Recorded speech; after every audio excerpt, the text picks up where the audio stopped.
In the news tonight, the UN Secretary General urges Israeli lawmakers to reconsider a bill to legalize Israeli settlement homes on Palestinian land, warning it will have negative legal consequences for Israel.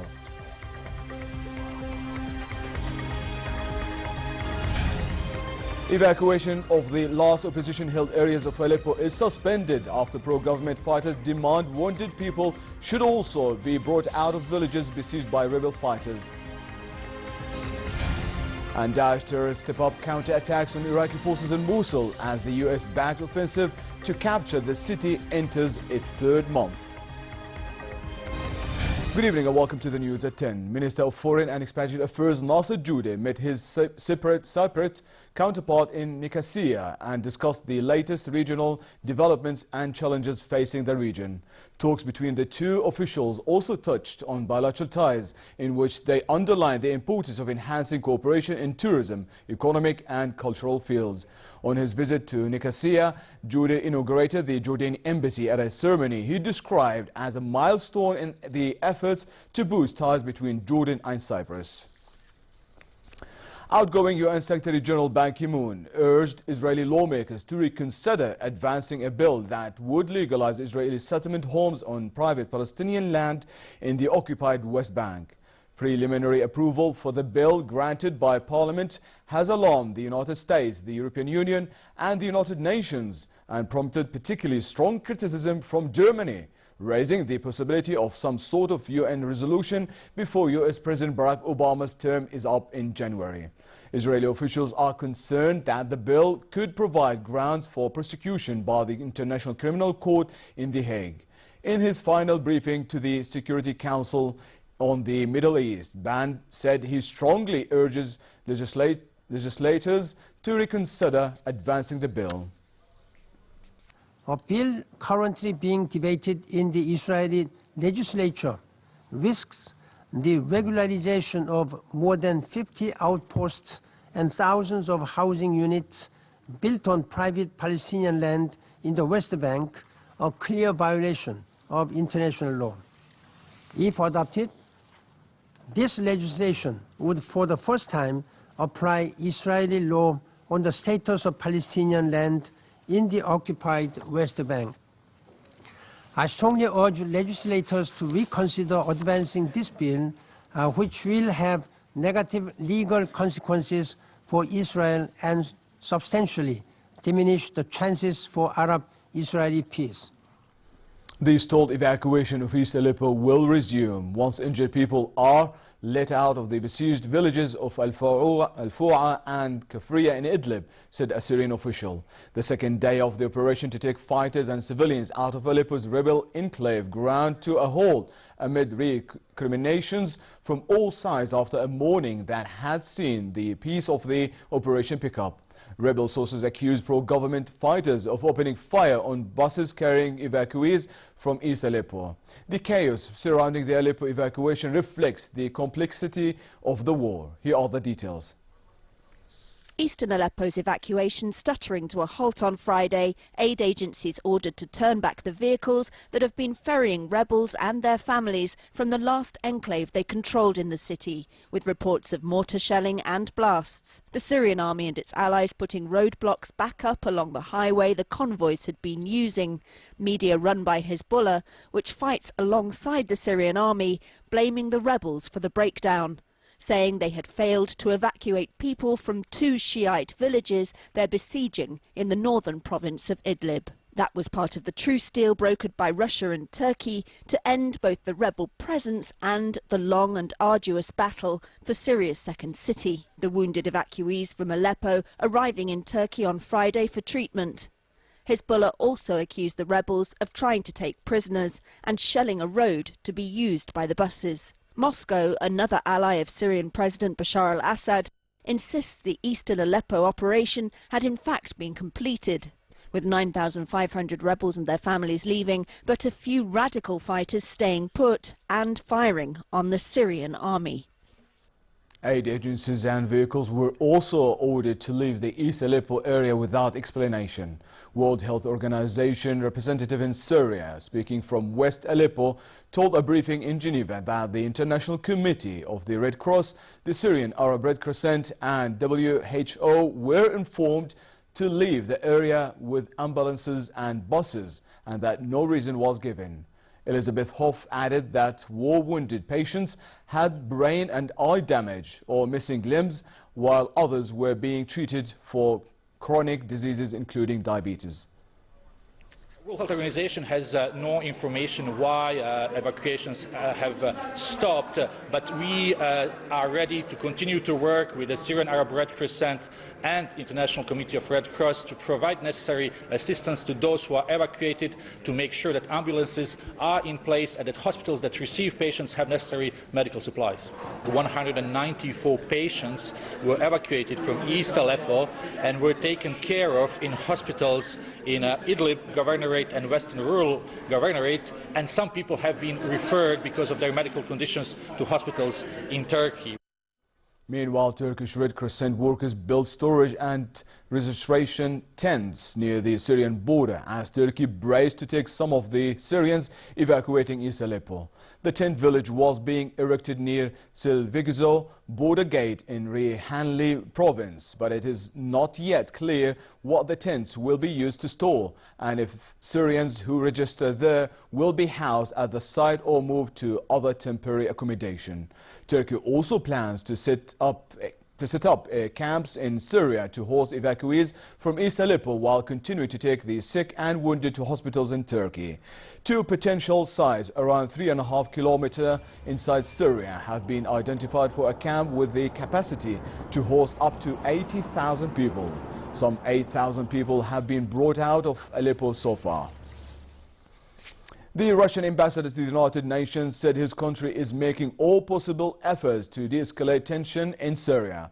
Speaking to a United Nations Security Council meeting today, Vitaly Churkin also called for a resumption of inter-Syrian negotiations toward a political solution for the country.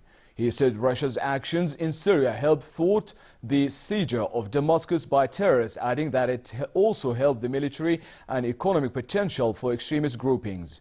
Meanwhile, France said it is pushing for the United Nations Security Council to ensure the evacuation of Aleppo is coordinated by international observers, that humanitarian aid is allowed in to the Syrian city and that hospitals are protected. The French UN ambassador said he would raise the proposal in the 15-member council later tonight after a close briefing by UN Aid Chief Stephen O'Brien on Aleppo. Thanks to efforts of the Russian Air Force, we managed to prevent terrorists from seizing Damascus, weakening the military and economic capacity of terrorist groups, and to liberate large territories of the country.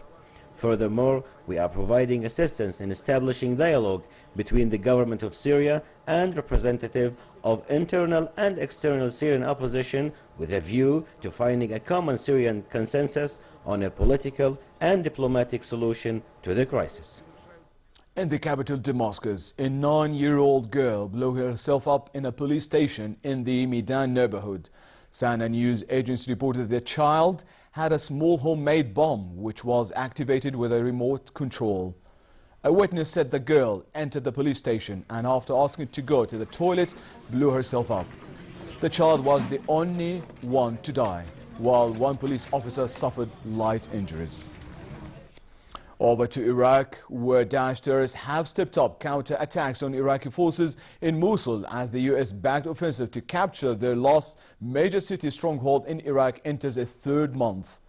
Over the past 4 days, the terrorists have been carrying out attacks in the districts of Al-Quds, Ta'mim and Al-Nur. The Iraqi military estimate the number of terrorists in the city at 5,000 to 6,000, dug in amid the city's remaining population of about 1 million and moving through tunnels using suicide car bombs, sharpshooters and mortar fire to slow the advance of the Iraqi forces. At the current pace of advance, the offensive to retake Mosul from Daesh is likely to extend into next year beyond the initial forecast of Prime Minister Haider al-Abadi, who pledged to take the city in 2016.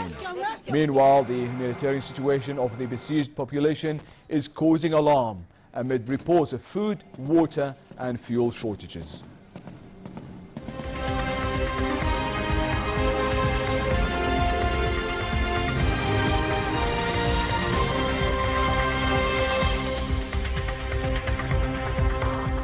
To the United States, where a blast of Arctic air hammered the northern part of the country, bringing the coldest temperatures in more than a century.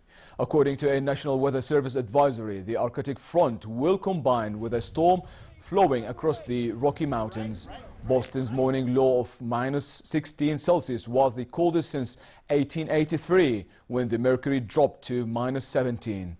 Wind chill and winter storm warnings were in effect for much of the northern United States, as far west as Montana and Idaho, through the Midwest to New York and Maine. Officials warned residents to cover up or stay indoors and avoid driving due to icy conditions. Skating in the cloud is possible now in Moscow, after the city's first skating rink on top of a skyscraper has opened its doors to skaters. The skating rink is located on the rooftop of Europe's second tallest building, the 354-meter OKO Tower in the capital's commercial district. The skating rink is surrounded by restaurants and bars to allow skaters to combine sport with gastronomic specialities.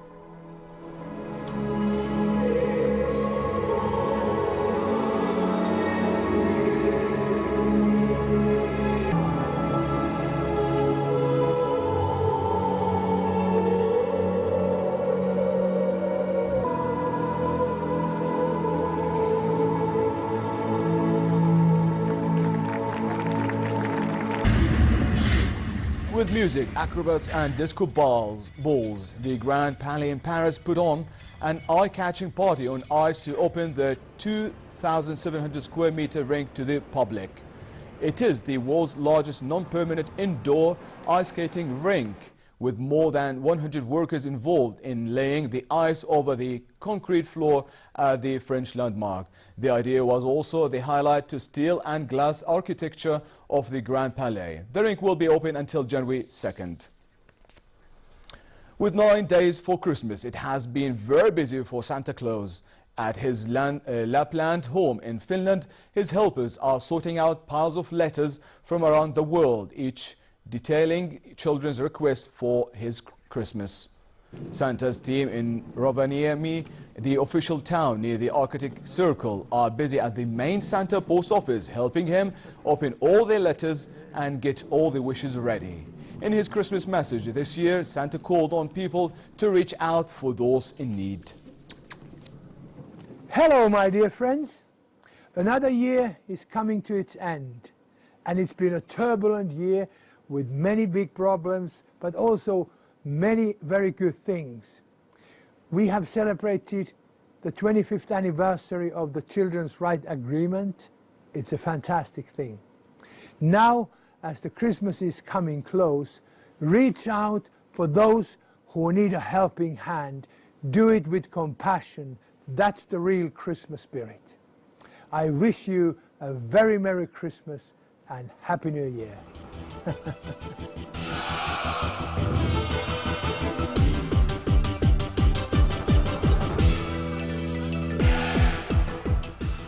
Barcelona striker Luis Suarez has put pen to paper on a new contract at Camp Nou to tie him to the Catalan club until 2021.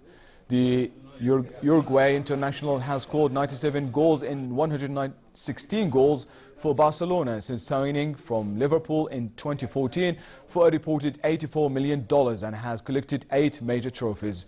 He netted 40 times in the league last season, making him top scorer in Spain and landing him the European Golden Shoe Award for the top marksman in Europe's top 5 leagues. Suarez's contract renewal comes 2 months after strike partner Neymar pinned a new deal with Barca. Maria Sharapova was back in playing competitive tennis when she took on recent Olympic champ Monica Puig in Puerto Rico in an exhibition match. Puig, who won a tennis gold medal at the Rio Games, defeated the Russian 6-3, 1-6, 10-8. Sharapova is currently serving her 15-month ban for testing positive for the banned substance meldonium and is scheduled to return to the WTA Tour in April next year.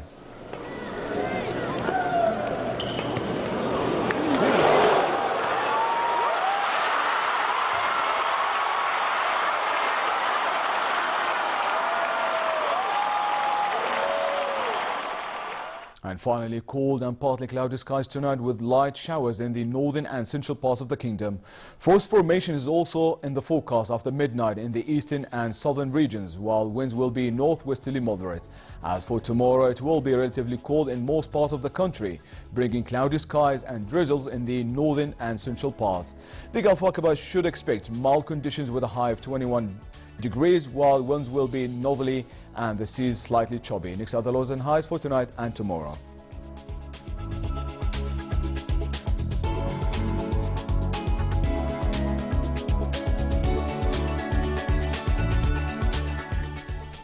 And to close our top stories once again, the UN Secretary General urges Israeli lawmakers to reconsider a bill to legalize Israeli settlement homes on Palestinian land, warning it will have negative legal consequences for Israel. Evacuation of the last opposition-held areas of Aleppo is suspended after pro-government fighters demand wounded people should also be brought out of villages besieged by rebel fighters. And Daesh terrorists step up counter-attacks on Iraqi forces in Mosul as the US-backed offensive to capture the city enters its third month. And with that, we come to the end of tonight's news. I'm Leo Balqa. Thank you for joining us.